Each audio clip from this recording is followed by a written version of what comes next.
تاکسی آقا نوفل شاتو هم میری؟ نشلافت ها تلویزیون برم ای آقا 3 نفر دیگه حرکت. آقا 6 نفر تو ماشین هست 6 نفری کجا میخوای جا کنی؟ اگه ما که جا میکنم 3 نفر دیگه حرکت. تاکسی نخواسته وای نسا. ما میتونستم رئیس بانک باشم ولی آمدم توی کار که آقای خودم باشم. گوه نخور پیچ راست. خیلی بد گفتی. در بس. بریم پای میخوام مسافر بزنم. آقا هنوز مقصد نرسیدی که. برو پای هر کار خودش از ما بپرس. ما بزنم. شما یه زمانی کرایه کرسی حساب میکردن. آقا دست شما در نگاه ممنون خدا نگهدار. یواش حرومزاده. چیزی گفتی؟ نه. فکرم چیزی گفت. نه. حرومزاده. این دفعه ولی چیزی گفتی ها. فکر نکنم.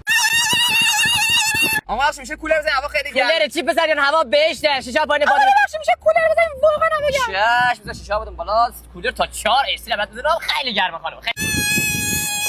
ماشین فقط سمن سرن لای رسیدم. آقا مرسی ممنون. چقدر شد؟ 200 تومن. تو گفتی 100 تومن. تاکسی به دروغ میگه. تاکسی به دروغ میگه. الان رادیو پس فردا بفرمایید. من راننده تاکسی هم تو ماشینم یک ساک پرپول بده کردم. چه انسان شریفی می‌خواستی با دادن مشخصات صاحبش پیدا کنی. نه می‌خواست بگم به صاحبش که دیگه دنبالش نکرد. ای اولی حیوان اولی